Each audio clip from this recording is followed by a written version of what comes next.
തുടർന്നു.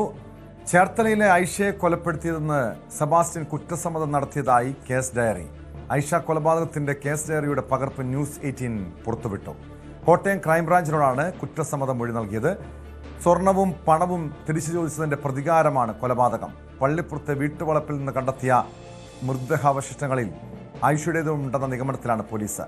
പള്ളിപ്പുറത്തെ വീടിന്റെ പരിസരത്ത് വെച്ചായിരുന്നു ഐഷയുടെ അവസാന ടവർ ലൊക്കേഷനെന്നും പോലീസിന് വിവരം ലഭിച്ചിട്ടുണ്ട്. വിവരങ്ങളുമായി ശരണ്യ സ്നേഹജൻ ചേരുന്നു ആലപ്പുഴയിൽ നിന്ന്. ശരണ്യ, എന്താണ് ഈ കുറ്റസമ്മത മൊഴിയിൽ, എന്താണ് ഈ കേസ് ഡയറിയിലുള്ളത്? ടോമ, ഇന്നലെ ചേർത്തല മജിസ്ട്രേറ്റ് കോടതി 1 നൽകിയ കേസ് ഡയറിയുടെ പകർപ്പാണ് ന്യൂസ് 18 ഇപ്പോൾ പുറത്തേക്ക് വിടുന്നത്. ഇത് ഏറ്റവും പ്രധാനപ്പെട്ടത് സീരിയൽ കില്ലറായ സെബാസ്റ്റ്യൻ ഐഷയെ കൊലപ്പെടുത്തി എന്നുള്ളത് അന്വേഷണ സംഘത്തോട് സമ്മതിച്ചു എന്നുള്ളതാണ്. കോട്ടയം ക്രൈംബ്രാഞ്ചിന്റെ ചോദ്യം ചെയ്യലിനിടയിലാണ് താൻ ഐഷയെ കൊലപ്പെടുത്തി എന്നുള്ള വിവരം സ്ഥിരീകരിച്ചത് എന്നുള്ളതാണ് കേസ് ഡയറിയിൽ രേഖപ്പെടുത്തിയിട്ടുള്ളത്. മറ്റൊന്ന്, ഐഷ കൊല്ലപ്പെട്ടത് 2012 മെയ് 13 എന്നുള്ള സ്ഥിരീകരണം കൂടി അതിനകത്തുണ്ട്. അന്ന് വൈകിട്ട് 4 മണിക്ക് ശേഷമാണ് ഈ കൊലപാതകം നടന്നിട്ടുള്ളത് എന്നുള്ള വിവരം കേസ് ഡയറിയിൽ സൂചിപ്പിക്കുന്നു. അതോടൊപ്പം തന്നെ അന്ന് ഐഷയെ കൊലപ്പെടുത്തണമെന്നുള്ള നിശ്ചയദാർഢ്യത്തോടുകൂടി കരുതി കൂട്ടി കൊണ്ടുപോയി കൊലപാതകം നടത്തിയതായി ആണ് അന്വേഷണ സംഘത്തിന്റെ കണ്ടെത്തൽ. ഒപ്പം ഇതിൽ ജയനമ്മ ബിന്ദുപത്മനാഭൻ കേസുകളുമായി ബന്ധപ്പെട്ടുള്ള ചോദ്യം ചെയ്യലിനിടയിൽ ഐഷയെ കൊലപ്പെടുത്തി എന്നുള്ള വിവരം സ്ഥിരീകരിച്ചിട്ടുണ്ട് എന്നുള്ളതും വ്യക്തമാക്കുന്നു. നേരത്തെ ന്യൂസ് 18 പുറത്തുവിട്ടതുപോലെ തന്നെ 2 ലക്ഷം രൂപയ്ക്കും 1.5 പവൻ സ്വർണവും, അതായത് ഐഷ പല കാലയളവിലായി സമ്പാദിച്ചു വെച്ചിരുന്ന സ്വന്തം പേരൊരു ഭൂമി വാങ്ങുന്നതിന് വേണ്ടി സമ്പാദിച്ചു വെച്ച ആ തുക കൈക്കലാക്കിയ ശേഷം അത് തിരികെ ചോദിച്ചപ്പോഴുള്ള പ്രകോപനത്തിന്റെ ഭാഗമായാണ് ഈ കൊലപാതകം എന്നുള്ളതാണ് അന്വേഷണ സംഘത്തിന്റെ കേസ് ഡയറിയിൽ ഉള്ളത്. അതിൽ തന്നെ ഈ നേരത്തെ ഐഷയുടെ അടുത്ത സുഹൃത്തുക്കളായ 2 സ്ത്രീകളുടെ മൊഴി അന്വേഷണ സംഘം രേഖപ്പെടുത്തിയിരുന്നു.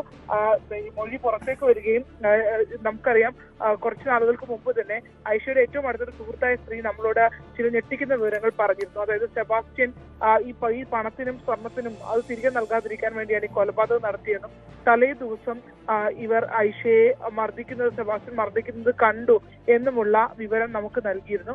അത് തന്നെ സ്ഥിരീകരിക്കുന്ന രീതിയിലുള്ള ഒരു കേസ് ഡയറിയുടെ വിശദാംശങ്ങളാണ് ലഭ്യമായിട്ടുള്ളത്. മറ്റൊന്ന്, ഏറ്റവും പ്രധാനപ്പെട്ടത് ഈ കേസുമായി ബന്ധപ്പെട്ട് സെബാസ്റ്റ്യന്റെ വീട്ടുവളപ്പിൽ നിന്ന് കണ്ടെത്തിയ മൃതദേഹാവശിഷ്ടങ്ങൾ ഐഷയുടെ മൃതദേഹാവശിഷ്ടങ്ങൾ ഉണ്ട് എന്ന് സംശയിക്കുന്നു എന്നുള്ളതാണ് അന്വേഷണ സംഘം പറഞ്ഞിരിക്കുന്നത്. അതിൽ തന്നെ അവിടെ നിന്ന് ഒരു പല്ലിന്റെ ഭാഗം കിട്ടിയിട്ടുണ്ടായിരുന്നു. ഈ പല്ലിന്റെ ഭാഗം ഉള്ളത് ഐഷയുടേതാണ് എന്നുള്ളൊരു സംശയിക്കുന്നുവെന്നും അന്വേഷണ സംഘം വ്യക്തമാക്കുന്നുണ്ട്. അതായത് ആ പള്ളിപ്പുറത്തെ പുരയിടത്തിൽ നിന്ന് കിട്ടിയ മൃതദേഹാവശിഷ്ടങ്ങൾ പല വ്യക്തികളുടേതാണ് എന്നുള്ള ഒരു സ്ഥിരീകരണത്തിലേക്ക് കൂടി കാര്യങ്ങൾ എത്തുന്നു എന്നുള്ളതാണ്. എന്തായാലും ഇപ്പോൾ അന്വേഷണ സംഘം ചോദ്യം ചെയ്തുകൊണ്ടിരിക്കുകയാണ്. ഈ സെബാസ്റ്റ്യൻ ഇപ്പോൾ 28 വരെ കസ്റ്റഡിയിലാണ്. 28 വരെയുള്ള ചോദ്യം ചെയ്യൽ നടന്നുകൊണ്ടിരിക്കുകയാണ്.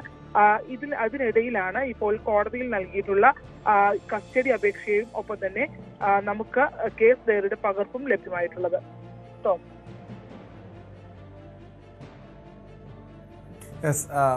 ശരണ്യ, ഇത് ഇപ്പോൾ നിലവിൽ ഐഷയെ കൊലപ്പെടുത്തിയത് താനാണെന്ന് സെബാസ്റ്റ്യൻ പറഞ്ഞിട്ടുണ്ട്. ഇതുമായി ബന്ധപ്പെട്ട ചില ഈ പണവും സ്വർണവും തിരിച്ചു ചോദിച്ചതിൻ്റെ പ്രതികാരമായിരുന്നു കൊലപാതകമെന്നും തുറന്നു പറയുന്നുണ്ട്. പക്ഷെ കൊലപാതകത്തിന് ശേഷം മൃതദേഹം എന്തു ചെയ്തു എന്നറിയണം. വീട്ടുവളപ്പിൽ തന്നെയാണ് ഐഷയുടെ മൃതദേഹവും കുഴിച്ചിട്ടത്. അത് സംബന്ധിച്ചൊരു സ്ഥിരീകരണം ഇനിയും വരേണ്ടതായുണ്ട്. കാരണം എങ്ങനെയാണ് മൃതദേഹം മറവ് ചെയ്തത് എന്നതിനെ സംബന്ധിച്ചുള്ള വിശദാംശങ്ങൾ അയാൾ പറഞ്ഞിട്ടില്ല എന്നുള്ളതാണ് നമുക്ക് അറിയാൻ കഴിയുന്നത്. അതിൽ തന്നെ ഈ കൊലപാതകം നടന്നിട്ടുള്ളത് ഏറെക്കുറെ സെബാസ്റ്റ്യൻ പറഞ്ഞതുപോലെ തന്നെ അന്ന് വൈകിട്ട്, അതായത് 23-ാം തീയതി മെയ് 13-ാം തീയതിയാണ് ഈ കൊലപാതകം നടന്നിട്ടുള്ളത് എന്നുള്ളൊരു സ്ഥിരീകരണം ഉണ്ടാകുന്നുണ്ട്. പക്ഷെ മൃതദേഹം എങ്ങനെയാണ് മറവ് ചെയ്തത് എന്നതിനെ സംബന്ധിച്ചൊരു വ്യക്തത ഉണ്ടായിട്ടില്ല. അത് സംബന്ധിച്ച വിശദാംശങ്ങൾ പറഞ്ഞിട്ടുമില്ല. പക്ഷേ അതേസമയം തന്നെ ആണ് ഈ മൃതദേഹാവശിഷ്ടങ്ങളുമായി ബന്ധപ്പെട്ട് ഉള്ള വിവരങ്ങൾ ഇപ്പോൾ ലഭ്യമായിക്കൊണ്ടിരിക്കുന്നത്. അതിൽ തന്നെ ഈ മെയ് 13 അന്ന് വൈകിട്ട് 4 മണി വരെ ഐഷയുടെ ഫോൺ ഓൺ ആണ്.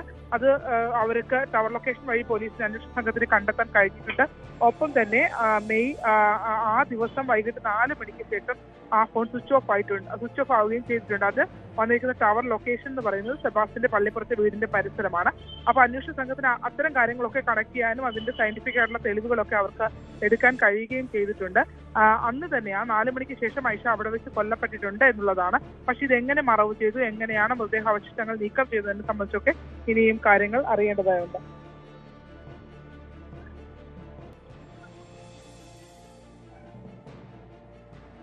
യെസ്, ശരണ്യ, നിലവിൽ ഇനി 2 തിരോധാന കേസുകൾ കൂടി അന്വേഷണ സംഘത്തിന് വിവരം ലഭിക്കണം.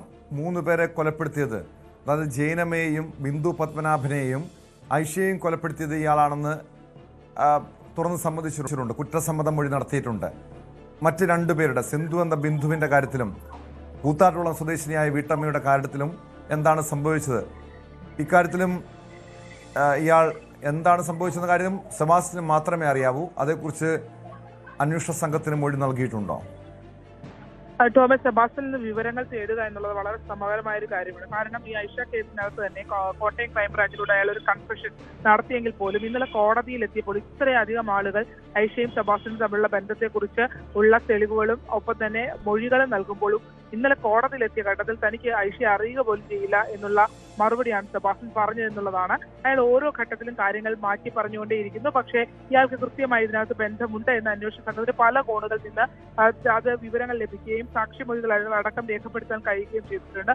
പക്ഷേ ഇതിൽ ഇന്നലെ തന്നെയാണെങ്കിലും ചോദ്യം ചെയ്തതിനിടയിൽ വലിയ സഹകരണമൊന്നും ഉണ്ടായിരുന്നില്ല എന്നുള്ളതാണ്. ഇയാൾ ആരോഗ്യ പ്രശ്നങ്ങൾ ചൂണ്ടിക്കാട്ടി ആളുകളെ പ്രതിരോധിക്കാൻ ശ്രമിക്കുന്നുണ്ട്, പ്രത്യേകിച്ച് അന്വേഷണ സംഘത്തെ പ്രതിരോധിക്കാൻ ശ്രമിക്കുന്നുണ്ട്.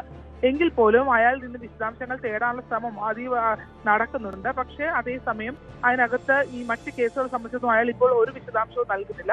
പക്ഷേ ഈ സ്ത്രീകൾ കാണാതായിട്ടുണ്ട്, ഈ സ്ത്രീകൾ ഉണ്ടായിരുന്ന ഇടങ്ങളിൽ സെബാസ്റ്റ്യൻ എത്തിയിട്ടുണ്ട് എന്നൊക്കെ നമ്മളുടെയൊക്കെ അന്വേഷണ വഴികൾ കണ്ടെത്തിയിട്ടുണ്ട്. പക്ഷേ അതിലേക്ക് എത്താൻ ഇതുവരെ അന്വേഷണ സംഘത്തിന് കഴിഞ്ഞിട്ടില്ല.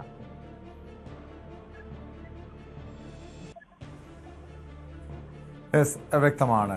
ശരണ്യ സ്നേഹജനാണ് വിവരങ്ങൾ നൽകിയത്. ചേർത്തലയിലെ ഐഷ കൊലപാതക കേസിലും സെബാസ്റ്റ്യൻ കുറ്റസമ്മതം മൊഴി നടത്തിയിട്ടുണ്ട്. ഇതിന്റെ വിവരങ്ങളാണ് ന്യൂസ് 18 പുറത്തു